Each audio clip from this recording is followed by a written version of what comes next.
atravesamos ha venido bien a muchos, ¿verdad? Así que no obstante, vamos a orar y vamos a cantar una porción de alabanza, porque yo no quiero perder tiempo. Yo quiero que mi hermano Francisco pues hoy tenga su tiempo con tranquilidad y pueda predicarnos la palabra, ¿vale? Así que vamos a hacer 2 oraciones. Voy a pedirle a mi hermano Emilio que él haga una oración presentando todo en las manos del Señor. Señor y Padre Celestial, amado Padre, te queremos, te amamos, te damos toda la gloria a ti, Señor, te honramos. Y, Señor, queremos decirte, pues como siempre, Padre, que estamos necesitados de ti y agradecidos hasta el día de hoy, Señor, por lo que tú estás haciendo en nuestras vidas. Gracias, en primer lugar, por el día que tú nos escogiste para salvación eterna. Gracias por fijar tus ojos en nosotros, Señor, siendo inmerecedores de ti. Gracias por haber enviado a tu Hijo Jesucristo, Señor, para redimirnos de la maldición del pecado, Padre. Gracias, Señor, por traer, Señor, perdón y redención a nuestras vidas. Estamos agradecidos y queremos presentarte pues, en esta tarde, este tiempo, Señor, de tu palabra, y rogándote, Señor, que permitas, Padre, que por medio de tus siervos, Señor, tú puedas hablarnos en esta tarde, Señor, a través de tu palabra. Rogamos en esta tarde que vengas preparando nuestros corazones para poder recibir con gozo, Señor, con alegría, Señor, tu palabra, Señor, expuesta. Gracias, Padre, por lo que tú haces cada día, porque tú has traído toda clase de bendición a nuestras vidas, Padre, siendo nosotros inmerecedores, Señor. Gracias, Dios mío, gracias por pertenecer a tu pueblo. Gracias, Señor, por adoptarnos como tus hijos. Gracias por abrazar a tu iglesia, Señor. Gracias porque estamos guardados en el hueco de tu mano. Encomendamos a los hermanos, Señor, y damos gracias por los hermanos que hoy están conectados también, Señor. Pedimos una bendición especial para sus vidas. Pedimos por el expositor de la palabra, Dios mío, también para que tú guardes su vida y su casa, su hogar, y por cada hermano que estamos aquí conectados, y por tu iglesia universal en toda la faz de la tierra. Muchas gracias, te damos por todo, en el nombre poderoso de nuestro Señor Jesucristo. Amén. Amén. Amén. Yo también quiero darte gracias, Señor, porque un día, Señor, despertemos en tu redil, Señor, y nos mostraste que tú eras el pastor, Señor, que pastoreaba nuestras vidas y aún sigues pastoreándonos. Y descansamos en ti, Señor, como el autor de nuestra salvación, Señor. Gracias por pastorearnos, por guiarnos, por consolarnos. Gracias por tu obra redentora en nuestras vidas, Señor. Gracias por el mensaje de la cruz que ha traído ese despertar a nuestras vidas, Señor, para poder descansar, Señor, con la fe en ti, Dios del cielo. Gracias por el perdón de nuestros pecados. Gracias por la vida eterna. Gracias por tu bendita palabra, Señor. Gracias por el Espíritu Santo en nuestras vidas. Gracias por tu iglesia. Gracias por tu pueblo redimido con tu sangre preciosa. Gracias por cada hermano, Señor, que hoy nos permites estar juntos, Señor, aunque en diferentes lugares, Señor, estamos en tu misma presencia. Eso, Señor, es gracias, Señor, que tú nos has dado a tu pueblo, de poder ser parte de tu cuerpo, Señor. Gracias por ser iglesia. Gracias, Señor, por pertenecerte a ti, Señor. Gracias, Señor, porque a través de tu muerte, de tu sangre, Señor, hemos sido redimidos, Dios del cielo. Gracias, porque tú estás en nuestras vidas, porque tú estás con tu pueblo, Señor, llevándonos a la verdad, que es tu palabra, Señor. En esta tarde, Dios del cielo, quiero rogarte, Señor, que la palabra sea expuesta, Señor, con tanta claridad, Señor, que hasta un niño pueda entenderla, Señor. Que tú, Señor, con tu gracia, con tu amor, que la obra de tu Espíritu, Señor, obre en nuestras vidas para poder aplicar a nuestros corazones esa palabra, Dios del cielo, tan necesaria para cada momento de nuestras vidas. Gracias por nuestro hermano Francisco, gracias por la palabra de ayer, Señor, gracias porque, Señor, el Evangelio fue predicado, Señor, y donde se predica el Evangelio, Señor, hay gozo para aquellos que lo escuchan, Señor, y creen y confían en ti, Señor. Queremos que en esta tarde, Señor, seas tú mismo tomando la preeminencia de esta reunión. Señor, que nuestras mentes y nuestros corazones sean guiados a la verdad bíblica, Señor. Que tú nos hables, Señor. Que la palabra sea aplicada a nuestros corazones de manera que los resultados, Señor, de tu preciosa palabra sean tan reales en nuestra vida. Señor, que sea una buena siembra en esta tarde tu palabra en cada una de nuestras vidas. Gracias, Señor, porque en esta tarde nos sentimos complacidos, Señor, de estar delante de ti, Señor. Gracias por los hermanos, en la iglesia de nuestro hermano Francisco, Señor. Pedimos que tu gracia y tu amor, Señor, los cubran cada día, Señor, y que en esta tarde, Señor, al portador de tu palabra, nuestro hermano Francisco, Señor, sea utilizado para la gloria y la honra de tu precioso nombre. Te presentamos todo en tus manos, Señor, en el nombre de nuestro Señor Jesucristo. Ahora nuestra hermana Erika va a entonar una alabanza al Señor. Amén. ¿Se me oye? Sí, hermano. Señor. Considera que hasta lo más profundo se humilló. Considera que despreció vergüenza y dolor. Considera que el peso del pecado soportó. Considera que hasta la cruz la muerte padeció. Con gran nube de testigos a la meta yo prosigo, por el gozo que hay delante correré, soportando el sufrimiento y despojándome de todo, mi pecado y todo el peso correré, con los ojos en Jesús, el Cordero y León, el pecado y la muerte él venció, el mediador, eterna paz, intercede ante el trono celestial, el autor consumado, mi fe preserva con poder, gracia y amor, el principio y final, por los siglos de los siglos reinará.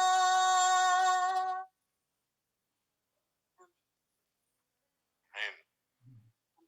Amén. Amén. Amén. Amén, Señor. Gracias, Señor. Gracias en esta tarde. Bueno, yo no quiero quitarle más tiempo a nuestro hermano Francisco. Quiero que él tenga su tiempo y yo quiero darle paso para que pueda predicarnos la palabra. Así que le pedimos al Señor que su siervo pues tenga esa facilidad para exponer su palabra con tanta claridad que podamos entender su mensaje. Amén. Dios os bendiga muchísimo. Bien, buenas tardes de nuevo a todos y es una bendición de nuevo veros y ver a personas de nuestra iglesia en Sevilla. Tenemos a Karina con nosotros, si puedes, eso es, saludar. Ella es de Ecuador y miembro de nuestra iglesia desde el segundo aniversario, ya 6 años. Tenemos a Luis y a Emily. Ahí, Luis es más o menos recién convertido, unos 3 años en el Señor. Y Emily, tenemos a Juanma, que es el aprendiz. Si me preguntas a mí, no sé qué te diría él, el futuro pastor de la iglesia en Torreblanca.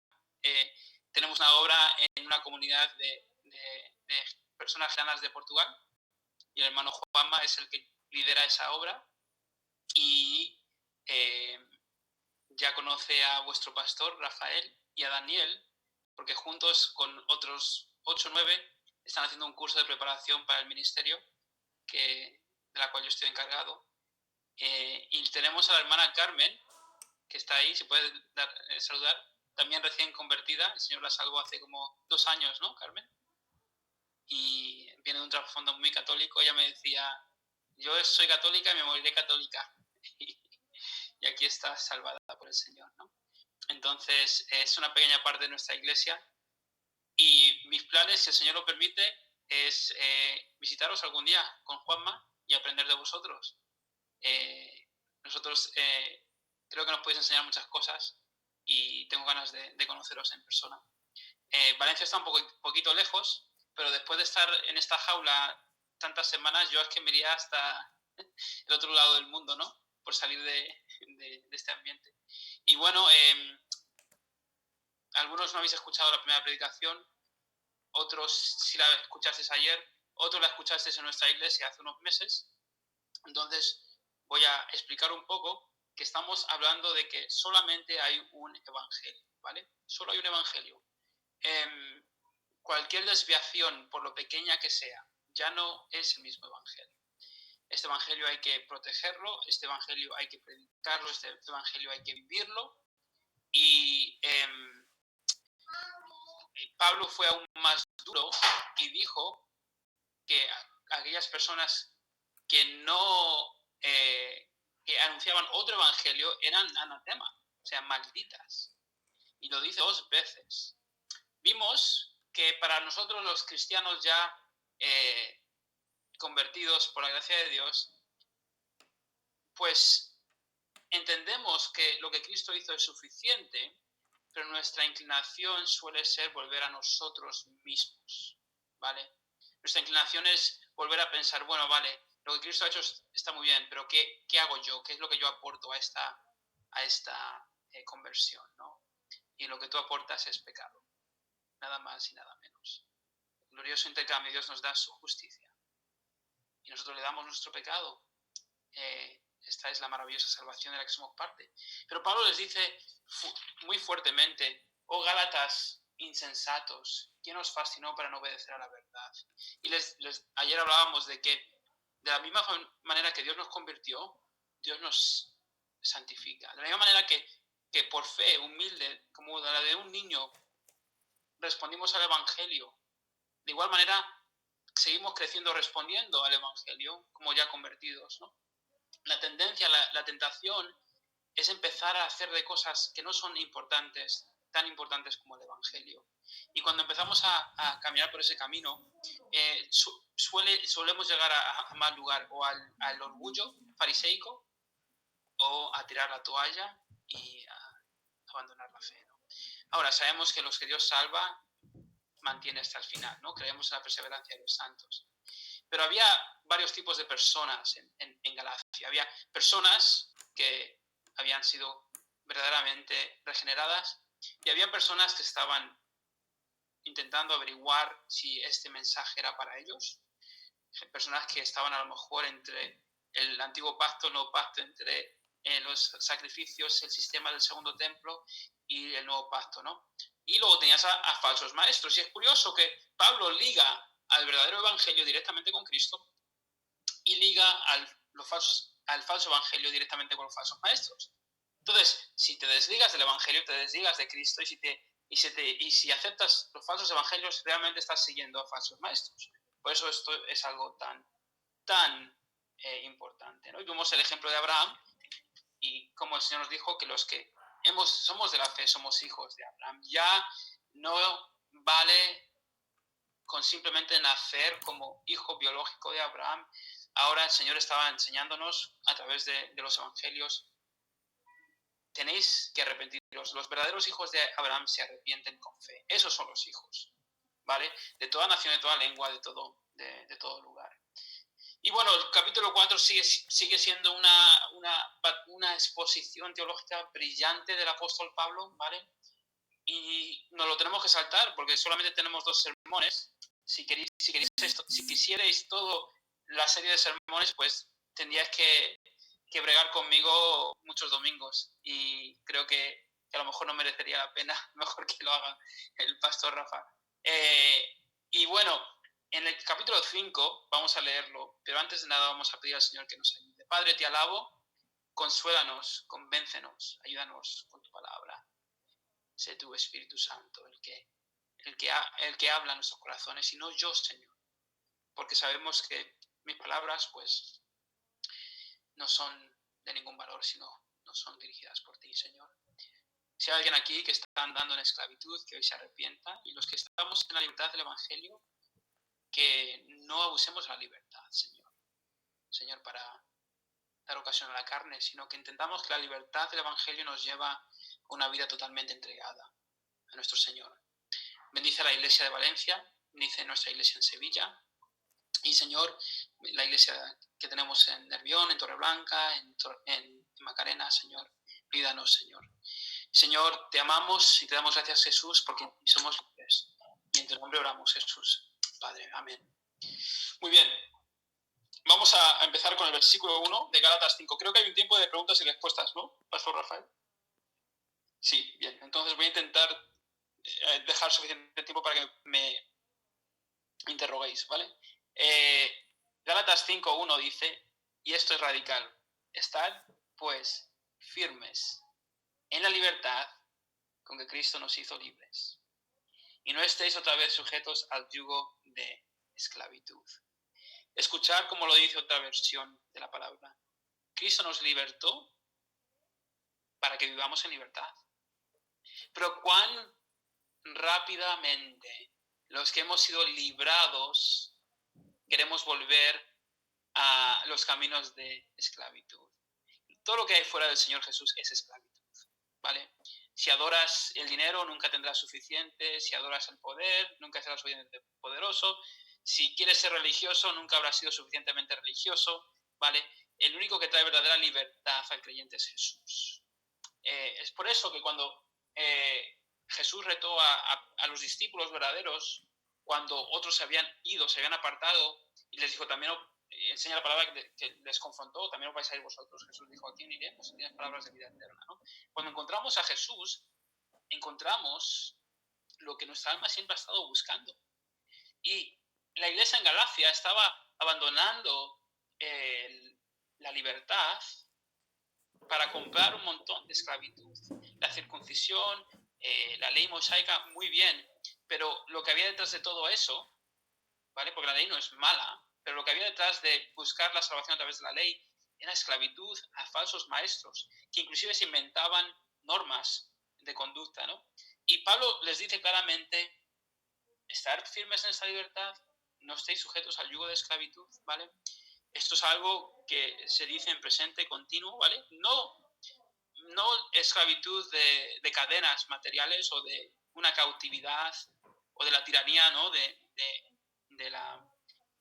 gobierno presente en ese contexto, sino libertad de la eterna ira de Dios. O sea, cuando nos convertimos, cuando el Señor nos salvó, algo radical sucedió. Pasamos de ser enemigos a ser amigos de Dios. Pasamos de ser hijos de Satanás a hijos de Dios. Pasamos de tinieblas a luz. Pasamos de ¿qué? De esclavitud a libertad. ¿Y cómo es que vamos a volver a esa esclavitud? Pues sucede, ¿vale? Sucede. Jesús ganó esa libertad para nosotros. Jesús mismo dijo, así que si el Hijo os libertare, seréis verdaderamente libres. Te pregunto, ¿estás viviendo en libertad? Ahora veremos lo que es la libertad. No estoy diciendo si te lo estás pasando bien. Eso no es lo que te estoy preguntando. Ahora veremos lo que quiere decir andar en libertad. Ahora, ¿cuáles son las consecuencias de escoger la esclavitud? Mira lo que dice el versículo 2. Aquí yo, Pablo, os digo que si os circuncidáis, de nada os aprovechará Cristo. Para los que se quieren circuncidar, Cristo no les valía para nada. Ahora, para nosotros, de nuevo, la circuncisión no tiene tanto significado, ¿vale? Pero la idea es esta. Si tú crees que lo que Jesucristo hizo no es suficiente y le agregas a su obra perfecta cualquier cosa, de nada te sirve Cristo. Eso es duro, ¿eh? Eso es potente. De nada te sirve Cristo. No solamente eso, versículo 4, de Cristo os desligasteis, los que por la ley os justificáis, de la gracia habéis caído. Os lo dije ayer, el problema de escuchar otro evangelio es que cuando crees otro evangelio ya no tienes a Cristo. Y cuando ya no tienes a Cristo, has perdido absolutamente toda capacidad de alcanzar gracia. O sea, Jesús es gracia y verdad. Cuando te alejas de Jesús, del Evangelio, de la gracia, has caído. Ahora, esto no está hablando de personas que pierden su salvación. Está hablando de personas que literalmente han visto claramente que Jesús es el Señor, pero que el precio era demasiado alto para ellos y han escogido otro camino. Se han caído de la gracia. Cuando dices no a Cristo, no hay gracia para ti. ¿Os acordáis cuando los fariseos atribuyeron a Jesús de hacer milagros por Satanás? Y el Señor les dijo que habían cometido la blasfemia en contra del Espíritu Santo y no podían ser perdonados. ¿Os acordáis de ese versículo? Ese versículo conmociona a muchos creyentes. Pero la razón por la que estas personas no podían ser perdonadas era porque al rechazar a Cristo habían rechazado cualquier opción de salvación. De igual manera, cuando escoges la ley sobre Cristo, cuando hablamos de la ley, estamos diciendo cuando escoges ser tu propia salvación por tu forma de vivir, no hay salvación para ti, no hay gracia para ti, lo que hay es juicio. ¿Os acordáis, no? Y lo vamos a ver claramente, porque mira lo que dice el versículo 5, dice pues nosotros por el Espíritu guardamos por la fe la esperanza de la justicia, porque en Cristo Jesús ni la circuncisión vale algo, ni la incircuncisión, sino la fe que obra por el amor. ¿Vale? Entonces, el verdadero creyente espera en el Espíritu la esperanza de la justicia. El verdadero creyente entiende que en Cristo Jesús ni la incircuncisión vale algo, ni la incircuncisión, sino la fe que obra por el amor. Ya estamos viendo algunos rasgos de cómo es la verdadera fe, ¿vale? La verdadera fe, como dije ayer, no es la fe que te dice, me cojo la silla de playa, me voy a la playa de Valencia y espero a que el Señor regrese, aquí, tranquilamente, con mi Coca-Cola en la mano derecha y una bolsa de papas en la mano izquierda. Ese no es el Evangelio. El Evangelio te libera, y lo vamos a ver más adelante, para de verdad ocuparte en amar a Dios y al prójimo, entendiendo que todas tus necesidades en el Evangelio, en Jesús, han sido suplidas. Entonces, yo ya no estoy preocupado por mí mismo, porque sé que tengo toda justicia en Cristo. Vosotros corríais bien, dice el versículo 7. ¿Quién os estorbó para no obedecer a la verdad? Esta persuasión no procede de aquel que os llama. Un poco de levadura leuda toda la masa. Entonces, las consecuencias de agregar a Cristo, primeramente, son de que te quedas sin Cristo. No solamente eso, el versículo 3 nos ha enseñado que el que quiere justificarse por la ley tiene que guardarla toda. No vale con sacar un 9,9. Tienes que sacar un 10. Y me temo que eso ya para todos es imposible. Ya hemos metido la pata en la vida. Entonces, ¿quieres el camino de la ley? ¿Quieres justificarte por tu forma de vivir? Ok, adelante, saca un 10. Si no sacas un 10, estás condenado. No solamente vemos eso, sino vemos que los que buscan el perdón por su forma de vivir están sin Cristo, están sin gracia. Y vemos el contraste, ¿no? En estos primeros versículos. ¿Cómo son aquellos que entienden la gracia? Son personas que esperan en el Espíritu la esperanza de la justicia. Vale. Ayer os dije algo interesante. Os dije que el evangelio más peligroso no es aquel que es claramente opuesto a nuestro evangelio, ¿vale? Como dije, no me preocupa que este grupo de personas niegue, por ejemplo, la autoridad de las Escrituras. No me preocupa que este grupo niegue que Jesús es el Hijo de Dios, ¿vale? Las doctrinas claras creo que están bien ancladas en nuestros corazones.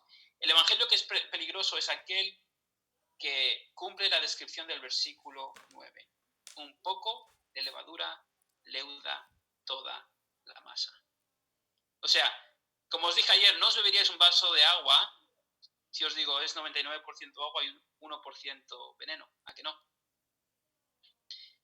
De igual manera, no debemos conformarnos con un evangelio que es casi correcto. Debemos buscar un evangelio fiel al evangelio que nos presenta la palabra. No necesitáis, o sea, para que vuestra iglesia empiece a confundirse para que vuestra iglesia empiece a desviarse. No necesitáis que venga un mormón y os haga mormones.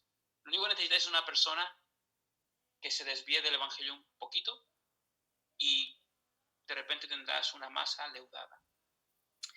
Pablo dice: yo confío respecto de vosotros en el Señor, versículo 10, que no pensaréis de otro modo, mas el que os perturba llevará la sentencia, quien quiera que sea. Y yo, hermanos, si aún predico la circuncisión, ¿por qué padezco persecución todavía? En tal caso se ha quitado el tropiezo de la cruz. Mira lo que dice Pablo en el 12. Ojalá se mutilasen los que os perturban. Pablo es muy duro con estas personas que estaban confundiendo a los verdaderos cristianos. Pablo es muy duro también con la iglesia, pero de una forma paternal. Pero con los que no son, con los que eran falsos maestros, ¿sabe lo que quiere decir mutilarse?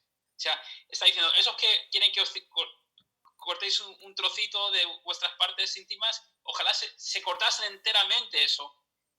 Así de severo es Pablo con estos perturbadores del Evangelio del Señor. ¿Y sabes qué actitud debemos tener con la falsa doctrina? Esta. Porque un poco de levadura leuda toda la masa. Iglesia en Valencia, os animo, como dije ayer, buscar el verdadero evangelio, que lo habéis encontrado, protegerlo, predicarlo, contender por él. Ahora, no contendáis por... A veces las iglesias se dividen por cualquier chorrada. Por el evangelio estoy dispuesto a contender. Por otras cosas no. Entonces Pablo está diciendo, mira, ¿por qué vais a abandonar la libertad? El otro lado de la moneda es condenación segura. No dejéis, esta persuasión no viene del Señor. Lo dice el versículo 8. Ayer lo dije también. ¿A quién estamos escuchando? Siempre estamos escuchando a algún predicador. ¿A quién estamos escuchando? Y de nuevo no estoy hablando de YouTube. Estoy hablando de tu propio corazón, de personas que te están influenciando por el camino equivocado. Escucha al Espíritu Santo, que siempre te llevará a Cristo. Escucha la palabra. Escucha lo que el verdadero evangelio dice. ¿Quién te está influenciando? ¿Quién te está persuadiendo? A los hermanos en Galacia eran falsos maestros. Y ahora vamos a ver cómo es la libertad cristiana. Bien. Son 3 versículos y espero que esto os ayude. Porque claro, suena muy bonito y es maravilloso, es precioso saber que yo voy a ser aceptado delante del Dios creador en base a que Jesús cargó mis pecados en la cruz, fue sepultado y resucitó. Nada más, su obra perfecta. Eso es bueno, eso es verdad. Pero esa libertad, ¿a qué nos lleva? ¿Cómo se ve la libertad cristiana en acción? Bien, vamos a verlo. Versículo 13, porque vosotros, hermanos, a libertad fuisteis llamados. Solamente que no uséis la libertad como ocasión para la carne, sino servíos por amor los unos a los otros. Ya estamos viendo que la libertad cristiana está atada a la servidumbre y luego dice, porque toda la ley en esta sola palabra se cumple, amarás a tu prójimo como a ti mismo. Pero si os mordéis y os coméis unos a otros, mirad que también nos consumáis unos a otros. Entonces, la libertad cristiana tiene mucho que ver con el servicio. Ahora, os pongo una ilustración, ¿vale? Y esta ilustración la tenía escrita antes del coronavirus, lo prometo. ¿Alguna vez habéis estado en una sala de urgencias?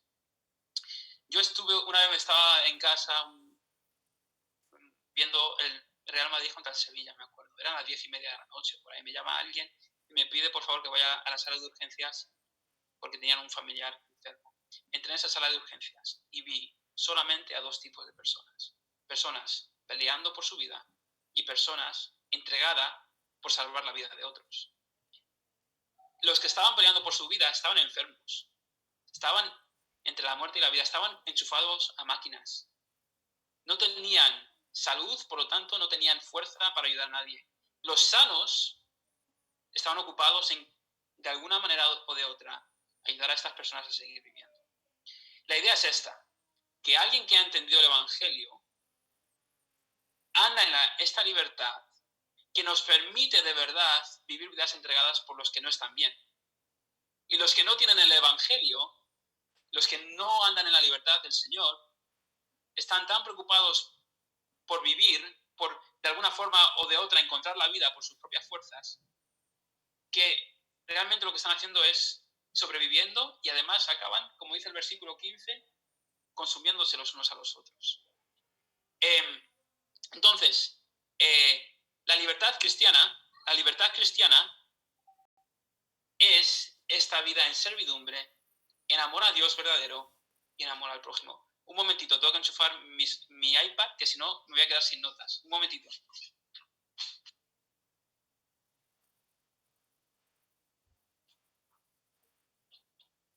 Entonces,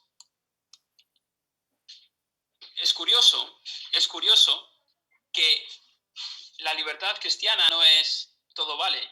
La libertad cristiana es una vida verdaderamente entregada al servicio, al amor a Dios y al prójimo. Hay gente que abusa de la gracia porque no la entienden. Y mira lo que dice Judas. Porque algunos hombres han entrado encubiertamente, los que desde antes habían sido destinados para esta condenación, hombres impíos que convierten en libertinaje la gracia de nuestro Dios y niegan a Dios, el único soberano, y a nuestro Señor Jesucristo. La gracia, la conversión, la libertad que estamos viendo en Gálatas no es esa que nos lleva al libertinaje, es esa que nos lleva al servicio. Una persona que entiende el Evangelio, que entiende que tiene todo en Jesús, tiene la gracia del Señor para poder preocuparse por aquellos que no la tienen. En cambio, aquellos que buscaban salvarse por vivir una vida justa delante de sus ojos, acababan consumiéndose los unos a los otros. Ahora, lo que vemos aquí es que la libertad cristiana es adopción, unión con Cristo, paz, perdón, servicio, amor al prójimo y verdadero cumplimiento de la ley. La ley, esta vida legalista basada en la ley, trae distanciamiento, te desliga de Cristo, es una vida llena de temor porque nunca estás seguro si has hecho lo suficiente, condenación, egoísmo y en vez de cumplimiento de la ley, quebrantamiento de la ley. La libertad cristiana es maravillosa. La libertad cristiana me dice, Dios en Cristo me ha aceptado. Mis pecados han sido perdonados. Nada me puede separar del amor de Dios. Por lo tanto, Señor, ¿qué puedo hacer por ti? ¿Cómo puedo amarte a ti? ¿Cómo puedo mostrar tu amor en mi vida para los demás? Es curioso, ¿no? El Evangelio nos lleva a amarnos, nos lleva a entregarnos. Y esta gente que estaba predicando un falso evangelio, según el versículo 15, en vez de cumplir la ley, estaban quebrantándola. En vez de amar al prójimo, estaban consumiendo al prójimo. O sea, en vez de representar una familia de santos redimidos por la sangre de Cristo, estaban representando una manada de animales consumiéndose los unos a los otros. Y a eso te llevará el falso evangelio. A la manipulación, a la malinterpretación, al abuso espiritual. Entonces, Iglesia, esto de la libertad cristiana es importante, pero el fundamento de la libertad cristiana es entender el Evangelio. Si no entendéis el Evangelio, no tendréis libertad cristiana. Muy bien.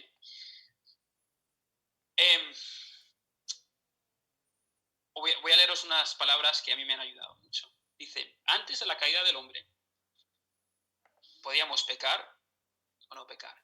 Después de la caída del hombre, solamente podíamos pecar. Cuando el Señor nos salvó, de repente tenemos una nueva oportunidad. La libertad de pecar o no pecar. Y gloria a Dios, el día que seamos glorificados, solamente tendremos la capacidad de no pecar. Esa es la libertad. Ya no soy un esclavo del pecado. Ya no tengo que acudir al pecado para encontrar algún tipo de satisfacción. Ahora puedo seguir a Cristo por su gracia y vivir en esta libertad. Para tener plena libertad necesitas ser salvo. Necesitas tener a Jesucristo.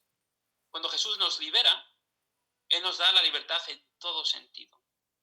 Nos ha dado la libertad de la oportunidad, murió por nosotros. Y la libertad de la habilidad nos dio el regalo de la fe. La libertad del deseo ha puesto un nuevo corazón en nosotros. Y ha escrito en su ley en nuestros corazones y causado que tengamos nuevos deseos y nuevos amores. Nos da la libertad de no tener remordimiento ahora y para siempre. Y solo los creyentes en Jesús tienen este tipo de libertad. esas frases de John Piper. Iglesia, lo creemos, pero lo vivimos. El cristiano no tiene por qué temer. El otro día estaba teniendo una conversación con alguien de esta llamada sobre esto. El cristiano no tiene que temer. No tiene por qué vivir en temor. Vamos a ver, todo, absolutamente todo, ha sido arreglado a través del Evangelio. Me quitas la vida, me voy con el Señor. Tengo vida, disfruto del Señor. Peco, tengo gracia. Busco seguirle, disfruto de esta familia. O sea, el creyente tiene verdadera libertad y hemos de estar firmes en ella. No para dar rienda suelta a la carne, sino para de verdad servirnos los unos a los otros en el amor de nuestro Señor. Muy bien. Tengo una diapositiva, una imagen que era una diapositiva para nuestra iglesia que intenté usar para ayudar a entender a la iglesia. Cómo el Evangelio nos lleva aún más allá que la ley. Puse una lista de los mandamientos, ¿vale? No sé si os acordáis ahora mismo de los 10 mandamientos, pero puse del mandamiento 6 al mandamiento 6 en una lista. Y os lo voy a explicar, voy a intentarlo, ¿vale? Entonces puse mandamiento 6. El mandamiento 6 prácticamente nos enseña que no tenemos que asesinar, que no tenemos que matar, que no tenemos que quitarle la vida a nadie. El Evangelio no solamente se preocupa por no matar, sino que te pregunta, ¿cómo puedo hacer tu vida aún mejor? El mandamiento número 7, adulterio. El tener relaciones sexuales con alguien que no es tu esposa, tu esposo. Bien.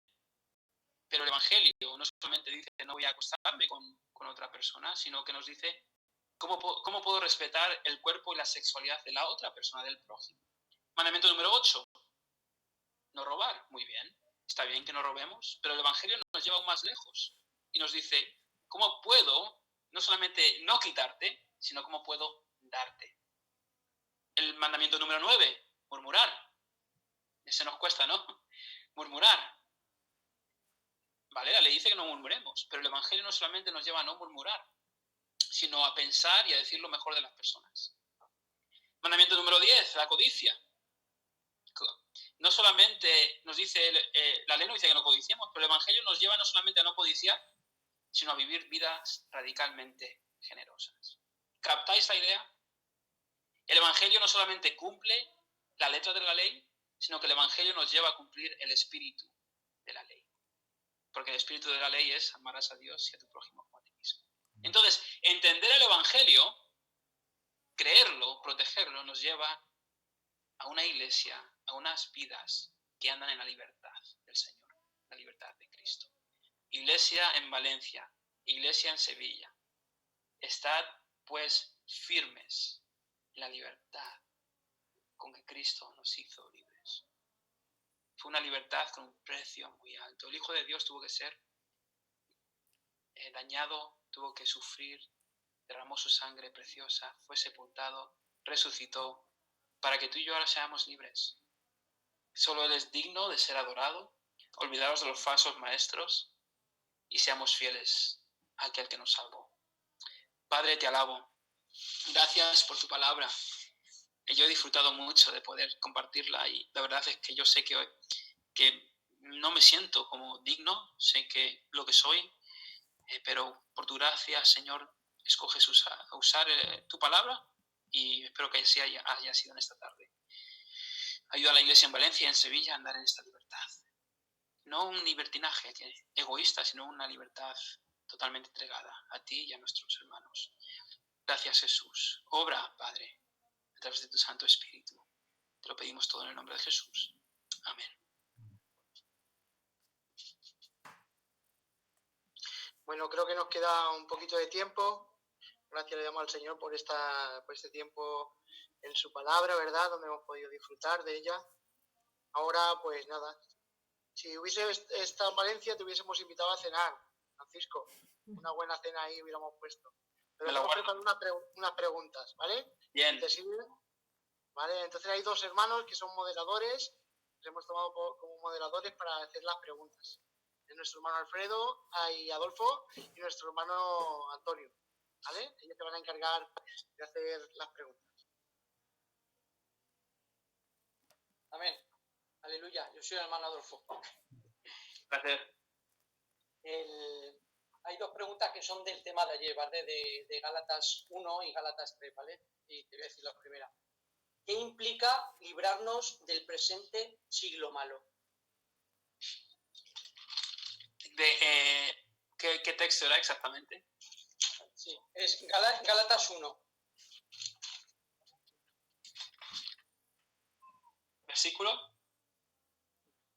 Vale, 4. Versículo 4. Bien. El cual se dio a sí mismo por nuestros pecados, para librarnos del presente siglo malo, conforme a la voluntad de nuestro Dios y Padre, a quien sea la gloria por los siglos de los siglos. Amén. A voz de pronto, ¿vale? A voz de pronto. Pues a mí me lleva a pensar simplemente el sistema que hay ahora, ¿no? En el cual, según el plan soberano del Señor, el diablo tiene su permiso para influenciar, el hombre vive vendido al pecado y pues hay caos, destrucción, pecado, consecuencia del pecado, y el Señor nos ha librado de eso también, ¿no? Eso es lo que yo respondería a vos de pronto. Pero es buena pregunta, ¿eh? Nunca lo he profundizado.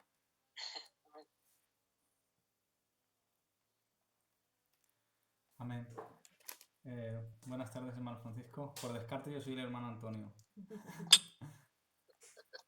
Vale, te formulo una de las preguntas. Es un poco directa. ¿El verdadero pueblo de Dios es el que descansa en fe en Jesucristo o es el Israel étnico? Depende de quién le pregunte. Personalmente, os voy a decir lo que creo. Y aquí, esto es algo que, cuando hablamos del Evangelio, ¿vale? Esto es algo que no debería descartar a un hermano o traer división. Hay buenos hermanos que creen que Israel literal tendrá su momento de relevancia de nuevo, que después de la venida del Señor, Israel volverá a su lustre, ¿no? Hablando de una Israel física, ¿vale? Mi respuesta, que está siempre cambiando, parece, ¿vale? Mi respuesta es que probablemente cuando vemos el pueblo de Dios, el Israel, estamos hablando del Israel espiritual, no el Israel físico, que sería ya no aquellos que han nacido en Israel, el país de Israel, de familia hebrea, sino aquellos que, como decía ayer, han respondido al Evangelio con la fe de Abraham, ¿vale? Es curioso que a los que somos, que una y otra vez, en Gálatas y en otros libros, llama a los creyentes hijos de Abraham. Y no solamente eso, que deja claro que ya no hay judío ni griego, no hay esclavo ni libre, somos uno, ¿no? Y también habría muchos más, creo que hay agujeros en ambas posturas, ¿no? Romanos 9, 10 y 11 es uno de los agujeros, a lo mejor en la postura que cree que Israel ahora es algo espiritual, no algo físico. Y de igual manera, creo que hay muchos agujeros en la postura que cree que Israel es física y no es espiritual, ¿no? Pero yo creo que cuando hablamos de Israel estamos hablando de todo el pueblo de Dios, desde Génesis hasta el final de los días, ¿no? Aquellos que han respondido al Evangelio con fe. Y es curioso que si estudias, yo ahora mismo estoy tomando una clase en el seminario se llama Southern, y he estado estudiando esto, y es curioso que en cuanto Juan el Bautista empieza a predicar, justo antes de que Jesús empieza su ministerio, llama a los israelitas, generación de víboras, y ataca exactamente eso, ¿no? Que se creían que eran hijos de Abraham porque eran hijos de Abraham biológica, físicamente, pero que todo había cambiado, ¿no? Ahora el reino de Dios había venido también a los gentiles y llamaba a todos a... Bien, pero de nuevo, si esto es algo, en nuestra congregación hay gente con dos posturas. Gente como John MacArthur, que es muy respetado, que es un Israel físico, gente muy respetada como otros teólogos que en un Israel ya es solamente meramente espiritual, ¿no? Amén. Gracias. Amén. Creo que los de mi iglesia están ahora mismo perplejos. Nunca me habéis hecho esta pregunta en Sevilla. Amén.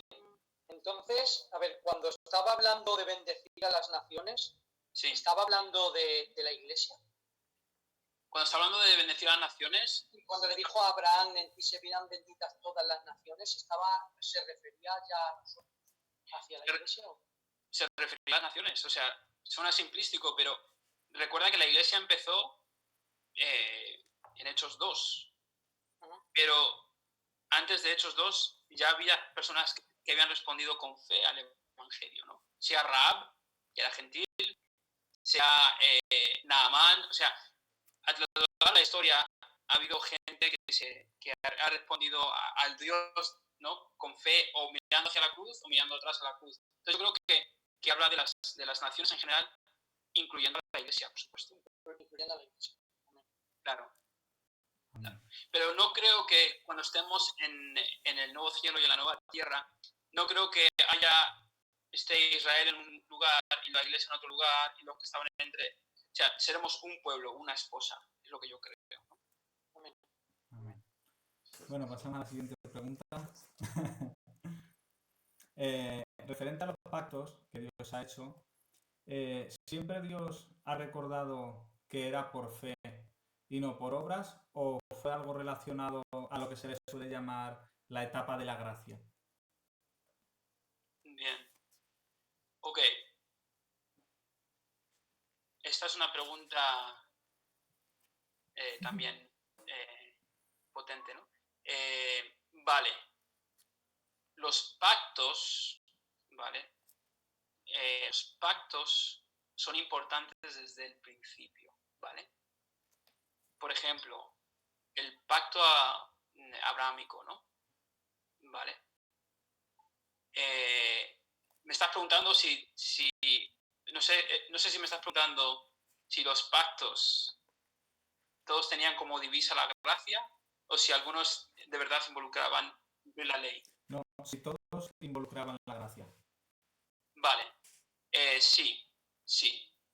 El pacto mosaico, o sea, en el pacto mosaico la gente también era justificada por la fe. No, nadie estará en la gloria justificado porque guardaron la ley mosaica, ¿no? Inclusive en esos pactos la gracia de Dios sostenía a su pueblo. Piensa, por ejemplo, la imagen más clara que viene a mí, y os animo a que lo estudiéis, es cuando Dios hace el pacto con Abraham. No sé si os acordáis de esa historia. Que da un sueño a Abraham, ¿os acordáis? Ese texto es tremendo. Y Dios hace un pacto con Abraham.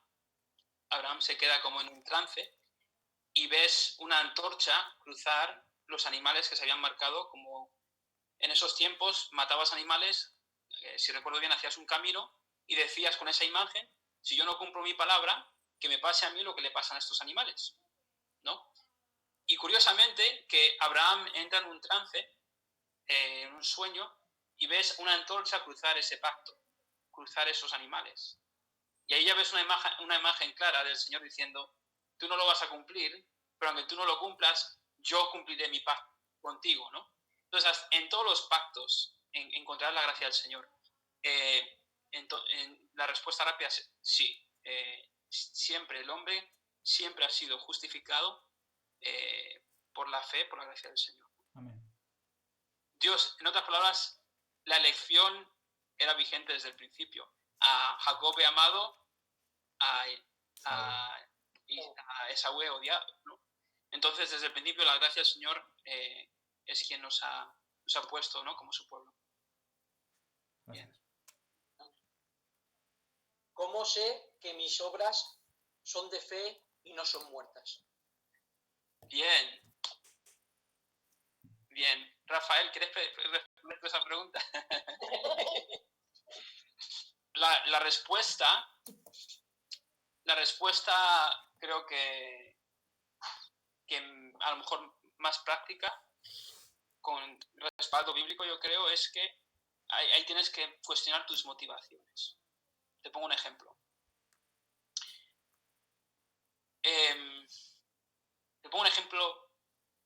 Por ejemplo sobre la generosidad, ¿vale? Estoy siendo generoso con mis recursos porque realmente me siento bendecido, me siento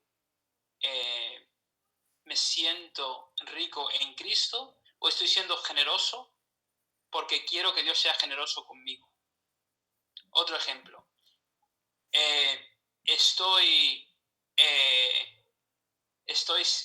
Soy un miembro fiel de la iglesia en Valencia porque sé que es una expectativa del Señor y no quiero que Él se enfade conmigo y me mande un cáncer, pues soy fiel al Señor en la membresía de la iglesia porque verdaderamente me identifico como hijo de Dios puesto en su iglesia, como el pueblo redimido del Señor, y quiero poner a disposición del Señor los dones que Él me ha dado. O sea, la motivación es la clave. Las obras que no están basadas en el Evangelio, si las analizas, vuelven a ser egoístas. ¿Me entiendes? Sí.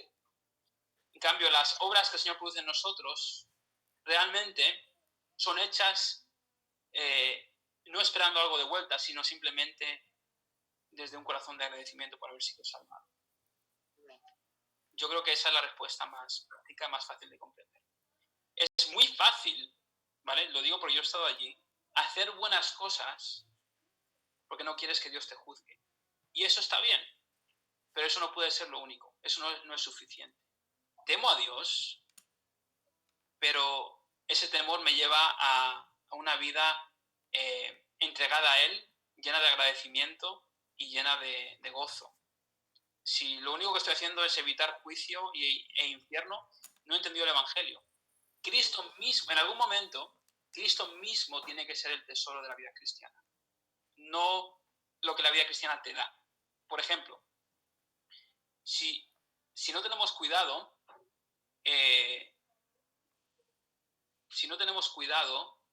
la vida cristiana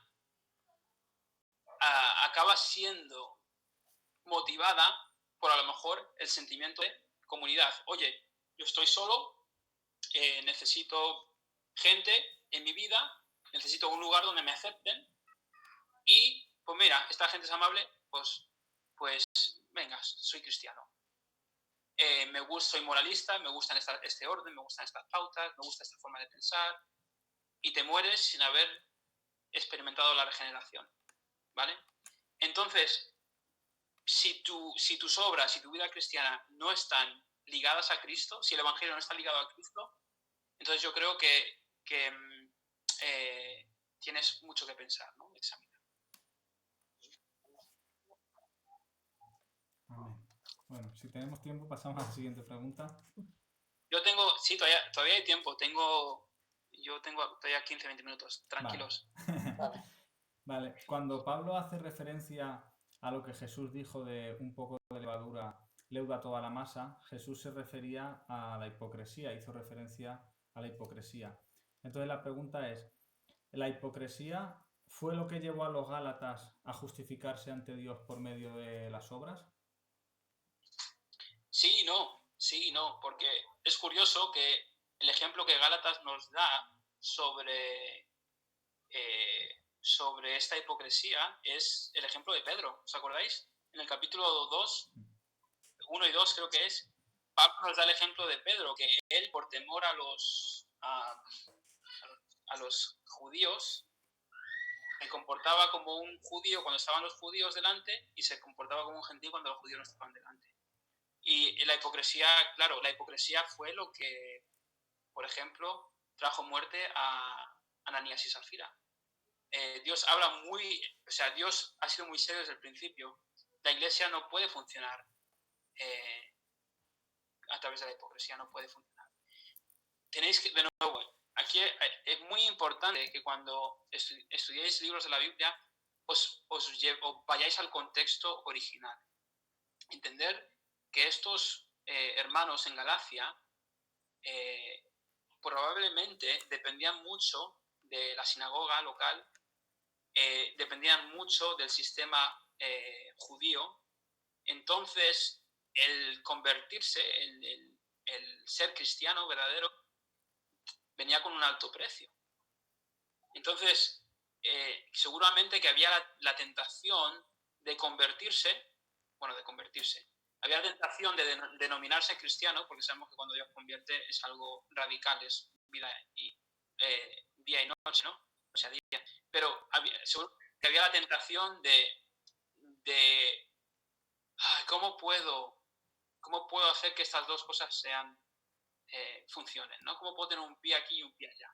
¿No? Y eso no podía ser, ¿no? El Evangelio, ese no es el llamado del Evangelio. Gracias. Amén. Y ya por mi parte la última. ¿Cómo sé que solamente estoy descansando en Cristo para la salvación? Bien.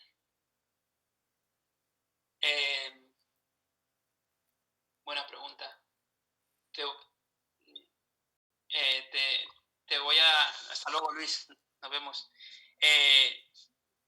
Yo creo que la persona que descansa en Cristo es la persona que de todo corazón te puede decir que ha entendido que todo esfuerzo suyo es insuficiente y que cuando su cabeza se reposa sobre la almohada, cuando llegan los momentos difíciles, de verdad entiende que Dios está contento y satisfecho con él a través de Cristo, ¿no? Colosenses os va a ayudar mucho con eso. Efesios y ese pensamiento, esa verdad de que yo sé con todo mi corazón, de que soy acepto, de que puedo orar, de que tengo una relación con Dios totalmente en base a lo que Cristo ha hecho por mí. Entonces, sé que es difícil, sé que no la he contestado bien, es difícil de contestar esa pregunta. Pero si alguien te pusiese hoy una pistola, ¿no? en la cabeza y te preguntase, ¿cómo sabes que ahora serás aceptado delante del Señor? Si tu respuesta es cualquier otra cosa que no sea Cristo murió por mí, no estás descansando en el Señor. Bueno, pasamos ya a la última pregunta.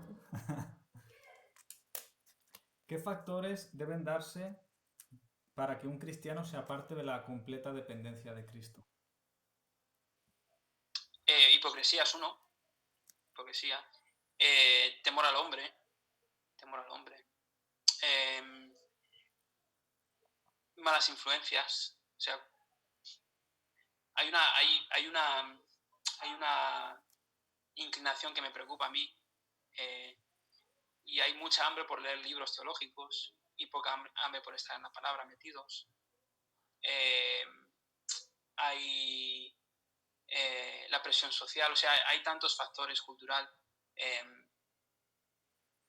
Yo os recomiendo, si queréis manteneros fieles al Evangelio, es tener una vida de oración, de caminar con el Señor en la palabra, predicaros el Evangelio todos los días. O sea, vosotros necesitáis el Evangelio hoy tanto como el día que os convertisteis.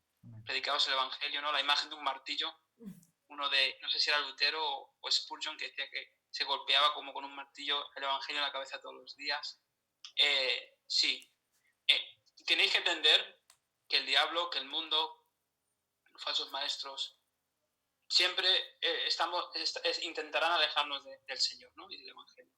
Entonces, pelear con todas vuestras fuerzas humanas, que son pocas, pero entendéis la imagen, ¿no? Agarraros a Cristo y no soltéis de Él, sabiendo que Él no soltará de vosotros, ¿no? La Iglesia tiene un rol muy importante en esto. O sea, estas epístolas, estas cartas están escritas a iglesias, casi la mayoría, casi todas. Entonces, la Iglesia tiene un rol muy importante en mantenernos, Hebreos 10:25, ¿no? Exhortándonos. O sea, hay muchas formas y esta es una, lo que estáis haciendo ahora. Amén. Pues hasta aquí la ronda de preguntas y respuestas. Ha sido un placer. Gracias. Y muchas gracias por todo. Pastor Rafa. Muy bien todo. Bueno, como bien hacía referencia nuestro hermano Francisco ahora mismo, date cuenta que lo que el apóstol Pablo y todos los escritos de las cartas del Nuevo Testamento van a lidiar con problemas que están sucediendo en la iglesia, con falsos maestros, herejías que se habían introducido. Bueno, en todas va a defender todo eso con la introducción de una claridad del mensaje del Evangelio, que es en realidad en sí lo que la iglesia necesita por excelencia. No necesita otra cosa, sino la claridad de entender el Evangelio. Por ejemplo, en Gálatas vemos el ataque judaizante dentro de la iglesia. ¿Cómo se soluciona? Comprendiendo el Evangelio, ¿no? Y creo que el Evangelio siempre es la esencia que define a una iglesia. ¿Y cuál es la iglesia verdadera y cuál es la iglesia falsa? Es cuando una iglesia descansa verdaderamente en el Evangelio, esa es la iglesia verdadera, ¿no? Pero estamos, yo creo que es un tiempo donde estamos tan fina esa línea, ¿verdad?, que nos separa la verdad, la mentira, como bien decía nuestro hermano Francisco, con un 1% ya se echa a perder todo, ¿no? Entonces tenemos que tener una centralidad como iglesia en el verdadero evangelio, hacer tanto énfasis en el verdadero evangelio, predicar el verdadero evangelio, exponernos al verdadero evangelio. Y como bien decía ayer nuestro hermano Francisco, que es una de las cosas que más me gustó todo, pero esto quedó a mi vida, ¿no? El evangelio es la semilla y esa semilla hace que se produzcan los frutos, ¿no? Y eso es lo hermoso, ¿no? Ver a una iglesia hermoseada es cuando la iglesia entiende el evangelio y vive el evangelio. Eso hermosea la iglesia. Rafa, ¿puedo decir algo sobre una de las preguntas sobre cómo sé que estoy descansando en el Señor? Y hay una forma, yo me he dado cuenta, ¿no? Cuando yo le pregunto a alguien sobre su salvación, sobre su conversión, y esa persona habla mucho de Cristo, es que ha entendido el Evangelio. Cuando una persona habla de sí mismo, hablando de su conversión, me empiezo a preocupar. Pues yo he sido así, pues yo he sido asá, pues yo he sido esto, pues yo he sido... Entonces, y lo ves en Pablo, siempre vuelve a Cristo, y los falsos maestros siempre vuelven a sí mismos. Una de las formas en las que sabes que el Señor te ha tocado, que te ha salvado, es porque cuando piensas en la salvación, piensas en Él. Cuando piensas en tu esperanza, piensas en Él, no piensas en ti mismo. Cuando piensas en ti mismo, o sea, el entender el Evangelio lo que hace es que la cruz cada vez sea más grande y que tu pecado también cada vez sea más grande. El comprender el Evangelio hace de Jesús más santo, más grande, y de ti mismo más y más pequeño, ¿no? Esa es la imagen, creo que es una imagen consistente de aquellos que han entendido el Evangelio, ¿no? Lo que os gusta a C.S. Lewis es la imagen típica de la pequeña niña que veía a este león que representaba a Jesús, y según ella crecía, el león parecía más grande, ¿no? Y ella estaba confundida. ¿Cómo se va a hacer más grande? Bueno, contra más tú crezcas, más grande será Jesús, ¿no? Contra más entiendas el Evangelio, más glorioso será el Evangelio, ¿no? Sí. El Evangelio nos libra de todo egoísmo, de toda vanagloria, nos centra en Cristo, ¿verdad? Y en la salvación que Él ha conseguido por nosotros. Pues estamos agradecidos, Francisco, de este tiempo tan hermoso que el Señor nos ha brindado contigo, hermano, y con los hermanos que han sido participantes, como nuestro hermano Daniel, que está por ahí también. Le damos gracias al Señor por él, y también por los hermanos de la iglesia en Sevilla.